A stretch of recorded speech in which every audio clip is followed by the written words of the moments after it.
Chicas hermosas, muy buenos días, espero que estén súper bien. Yo estoy contenta porque estoy aquí con dos mujeres maravillosas. Estoy con Paula Galindo, que es la directora de Supermami Co, y además también estoy con la doctora María Isabel Sepúlveda, quien nos va a estar hablando acerca de cáncer de seno, como les estuvimos prometiendo durante todos estos días. Así que ya les voy a presentar a estas dos mujeres maravillosas. Aquí al frente van a encontrar a la doctora. Hola, muy buenos días a todas. Espero que nos vaya muy bien hoy. Así va a ser, doctora. Y acá les tengo a Paulis. Hola, ¿cómo están todas? Esta es la Supermami con quien estamos haciendo este en vivo para ayudarles y acompañarlas a resolver todas las dudas posibles, ¿vale? Así que lo prometido es deuda.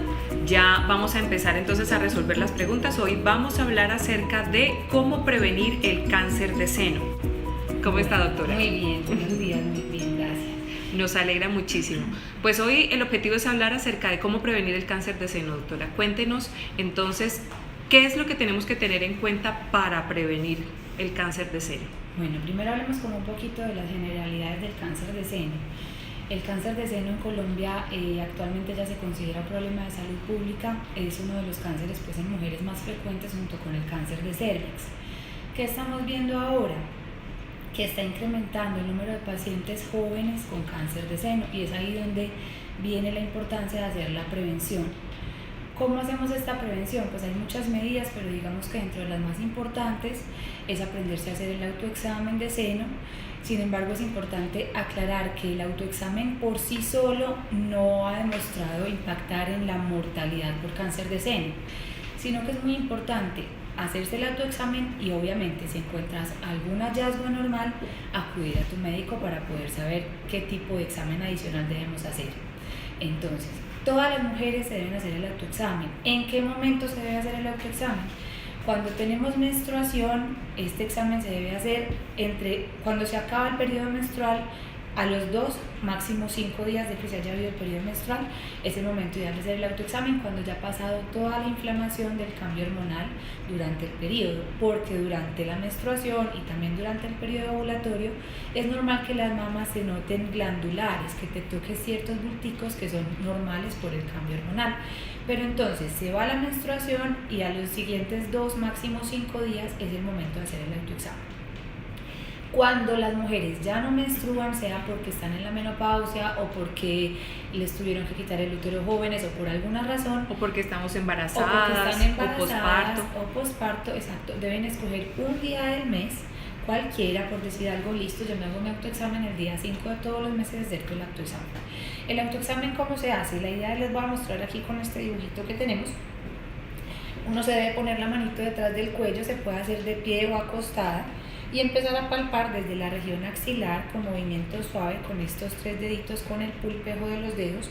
Se hace una palpación suavecita, circular, va rodeando todo el seno, desde la periferia hacia el centro, hasta que llegues al pezón. Y finalmente al terminar, idealmente se debe hacer una expresión, eso se llama expresión, estripar un poquito el pezón y evaluar si sale alguna secreción. Ese es el autoexamen. ¿Cuál es la importancia del autoexamen? Conocerte tu seno. Que el día que toques una protuberancia, que hayas notado algo diferente con respecto a los exámenes previos, tú digas, listo, debo consultar al médico, tengo algo anormal. Como les dije, el autoexamen solito no me va a impactar la mortalidad. Lo importante es, cuando detecto algo extraño, voy al médico. Doctora, en el caso de las mujeres que amamantamos, si escogemos un día a la semana para poder hacernos el autoexamen, obviamente si estamos amamantando nos va a salir esa leche. ¿De qué color es la secreción o de qué textura? Para uno darse cuenta que no está bien. Entonces, es importante diferenciar eso que tú dices, se llaman galactorrea. Hay secreciones por el pezón que son todas, digamos, fisiológicas o benignas. Amarillita, leche si estás lactando, verde inclusive, café, blanca o como transparente. La única secreción que nos debe alarmar y que es pues como un signo de alarma para consultar es la secreción sanguinolenta. No debe haber secreción de sangre por el pezón, ni al estripar ni de manera espontánea. Hay pacientes que su único síntoma es que de repente se miran el brasier y hay sangre. Esa es una secreción completamente anormal que amerita una consulta urgente con el especialista. Entonces ya dependiendo de la edad de las pacientes, lo que se va pues como a decidir es ¿Cuál es la técnica de imagen que vamos a utilizar para poder detectar a tiempo el cáncer de seno?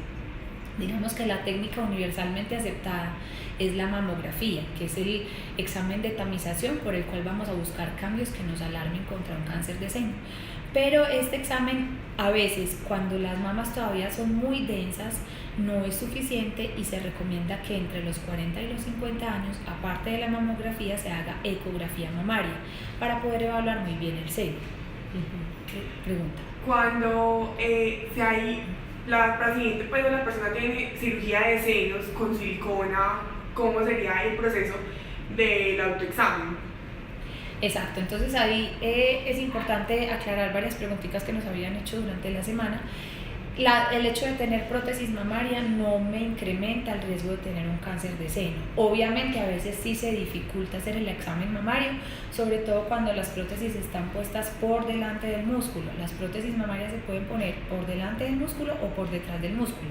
Cuando las ponen por delante es un poquito más difícil hacer el examen físico, pues, o hacerse el autoexamen, porque se va a tocar mucho la prótesis. Sin embargo, hay técnicas, pues, para movilizar la prótesis y que la paciente pueda correrla y moverla e ir tratando de tocar por lo menos, pues, las partes más protuberantes de la glándula mamaria. A su vez, la mamoplastia, pues las prótesis mamarias, no nos impiden realizar una mamografía de detección de cáncer de seno, que hay pacientes que creen que porque tienen prótesis no se les va a poder hacer una mamografía, no. Pero a veces la mamografía tampoco alcanza a ver todo lo que se necesita en algunas pacientes y hay indicación en ese tipo de pacientes de hacer resonancia magnética de seno, pero no quiere decir que en todas las pacientes operadas tengamos necesidad de hacer resonancia. Doctora, ¿la lactancia materna influye en disminuir el porcentaje de sufrir el cáncer de seno? Exactamente, entonces hay factores de riesgo y factores protectores para cáncer de seno. Dentro de los factores protectores para cáncer de seno está la lactancia. Digamos que no hay como un consenso de cuánto tiempo hay que alimentar para yo estar protegida para cáncer de seno, pero sí la literatura nos dice que las pacientes que logran alimentar por 6 meses o más están más protegidas contra un cáncer de seno de las que no. Sin embargo, no quiere decir que si yo amamanté no me vaya a dar cáncer de seno, pero sí se me disminuye muchísimo la probabilidad. ¿Qué es importante aclarar ahí? Un poquito la anatomía de la glándula mamaria. La glándula mamaria está compuesta por los lobulillos, que son los que producen la leche, por los conductos, que son los que me van a transportar. La única forma de detectar el seno es cuando hacemos la palpación y encontramos que hay tumores y que hay secreción, o puede haber algún otro indicio de que algo no está bien.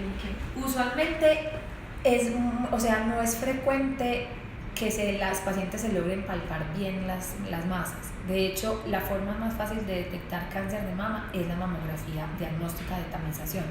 Por eso es muy importante hacer énfasis en realizarse este examen anualmente a partir de los 50 años y, como les conté ahorita, inclusive ya la estamos haciendo a partir de los 40 años acompañada de ecografía mamaria, pero digamos que en esta población entre los 40 y los 50 se puede hacer un poquito más espaciada, cada 2 años la mamografía. Pero muchas veces las pacientes no se palpan nada y el hallazgo de la mamografía, que es un estudio de rayos X, es una cosa insignificante que era muy difícil de palpar, pero es ahí donde se detectan los casos tempranos. Ahora, muchas veces, y uno lo lee en muchos estudios, dicen que el hecho de hacer mamografías tempranas puede hacer sobrediagnóstico, porque se encuentran lesiones demasiado pequeñitas que probablemente no iban a evolucionar a nada, ni iban a poner a esa paciente en riesgo de una cosa realmente grave. Pero es más importante hacer detecciones tempranas, por lo que les conté ahorita, que ahorita hay mucho cáncer en pacientes más jóvenes, entonces por eso estamos como tratando de hacerlo más tempranamente. La incidencia de los productos cosméticos que usamos las mujeres a diario, como el champú, el antisolar, la crema de manos, que se ha demostrado en la literatura que puede afectar o estimular el cáncer de seno. Bueno, sobre eso hay mucha literatura, pues, y muchas cositas, pero realmente no hay ningún estudio bien diseñado que demuestre que el uso de desodorantes o el uso de cosméticos o las cosas con parabenos realmente tengan una incidencia en cáncer de seno.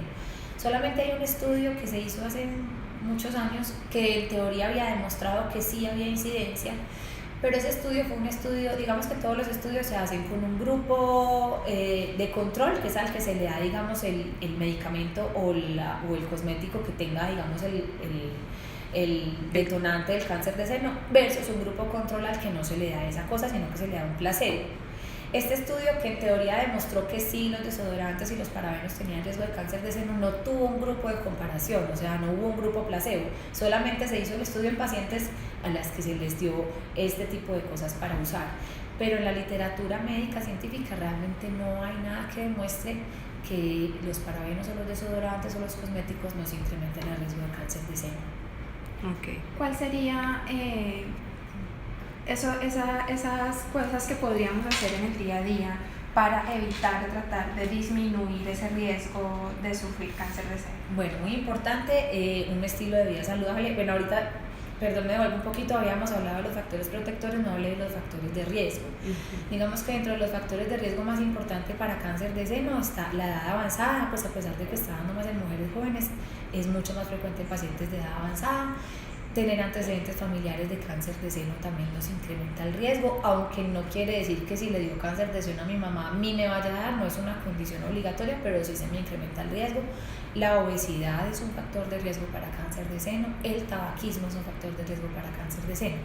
Entonces, en ese orden de ideas, lo que podemos hacer en el día a día para prevenirlo, para mitigarlo, porque desafortunadamente pues uno no puede decir que no le va a dar cáncer de seno, eso no es una cosa prevenible, sino tal vez modificable, pues es mantener un buen estilo de vida, un buen control de peso, hacer ejercicio, alimentarse saludablemente, evitar el tabaco, evitar el alcohol, que son todos los factores de riesgo que nos pueden incrementar el riesgo de sufrir un cáncer de seno.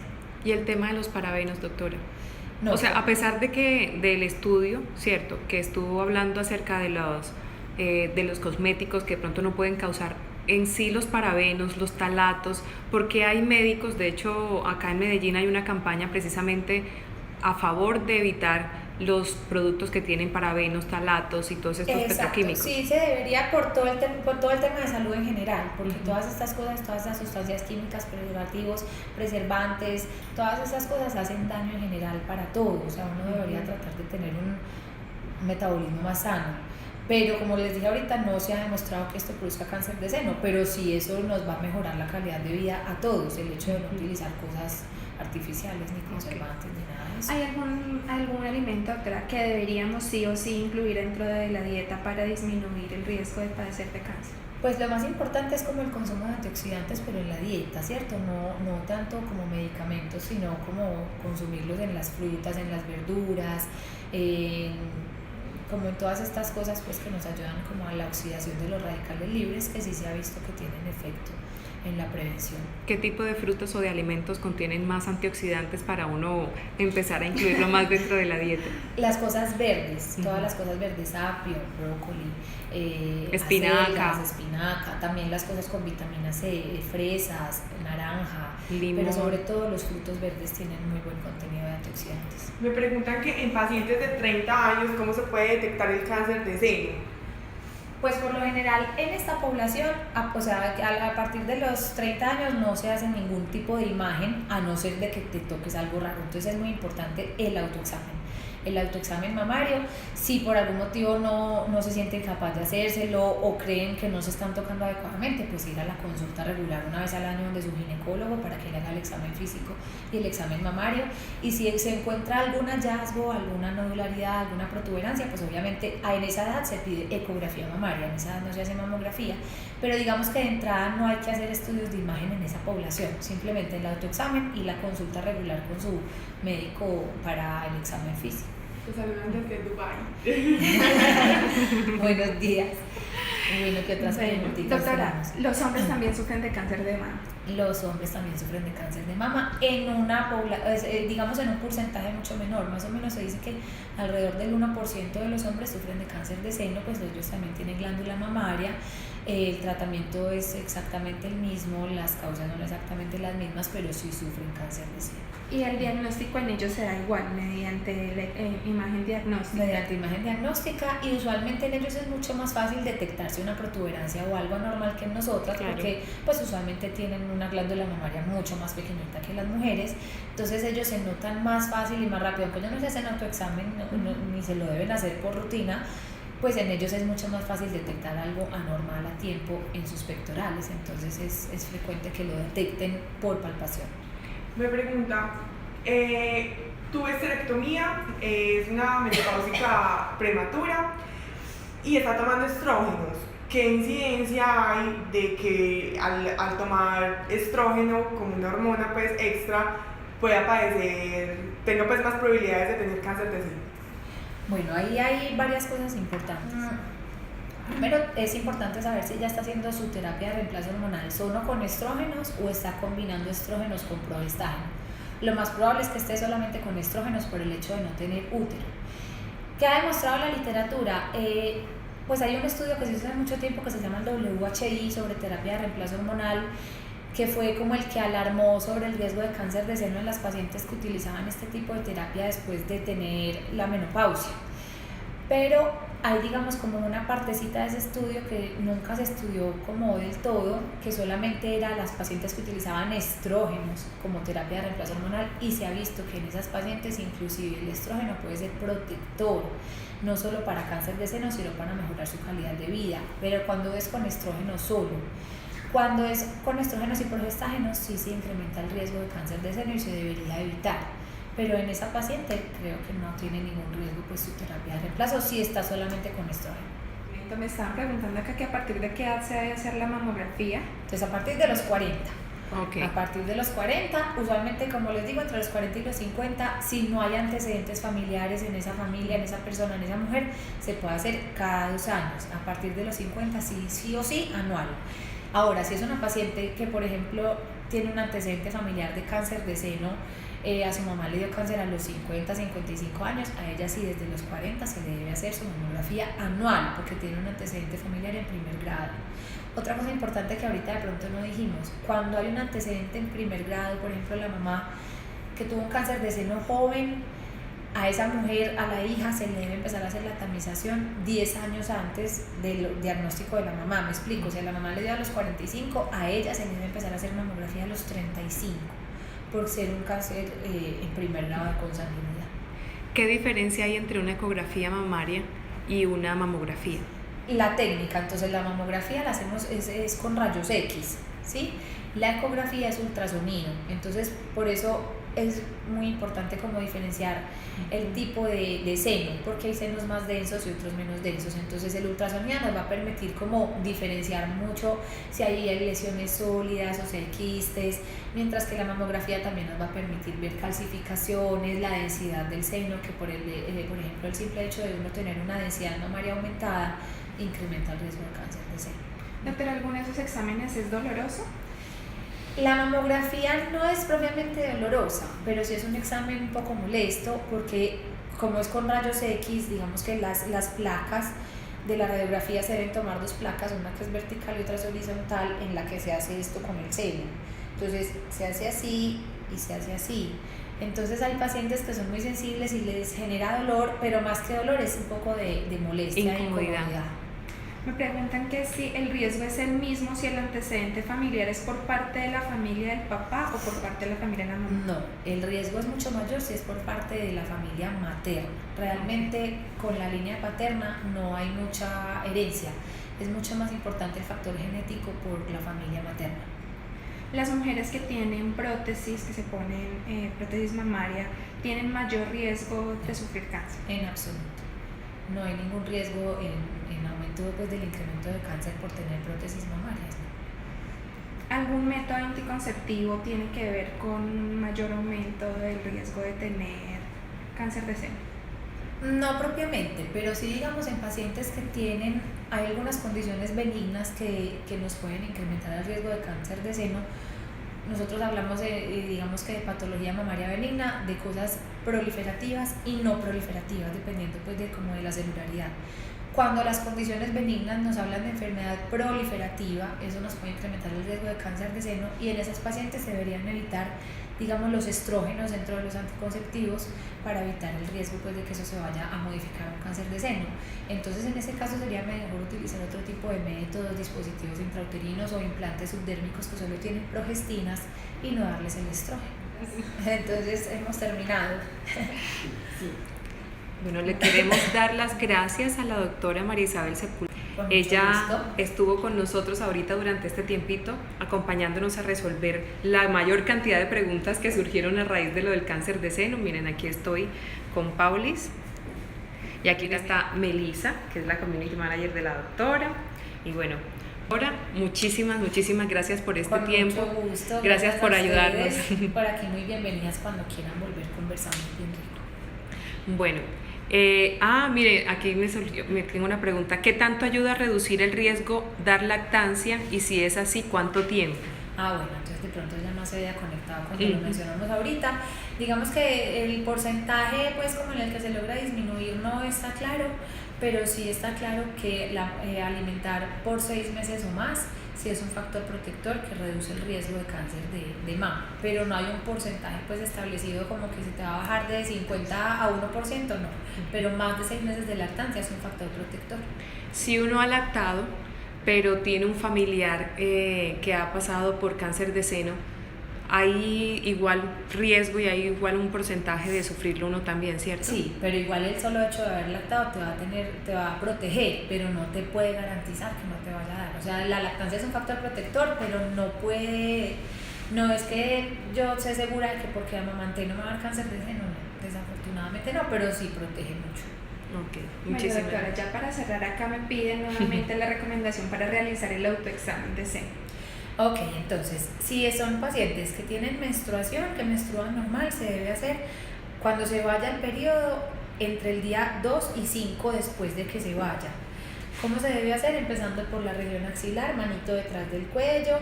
Con estos 3 pulpejitos de los dedos hacemos un masajito suave, tratando de tocar bien toda el área de la axila. Y luego empezamos por todo el seno, desde la periferia, tocando todo el seno, hasta llegar al pezón y la areola, y se termina con una expresioncita, una presión suave del pezón para mirar si hay alguna secreción. Secreciones anormales, solo la sanguinolenta. Puede haber secreción amarilla, clarita, blanca, café. Lo importante es que no sea sangre y se hace bilateralmente. Si no tienes menstruación o no menstruas por alguna razón, escoges un mismo día del mes y todos los 5, los 10, el día que escojas, te haces el autoexamen de seno. Listo, doctora, muchas gracias por aceptar nuestra invitación. Bueno, chicas, Con ya mucho escucharon gusto. las Muchas recomendaciones de la gracias a doctora. ustedes. Y aquí terminamos. Aquí ya, pues falta que recomendaciones que Chao, doctora. Chao, que estén bien. Chao.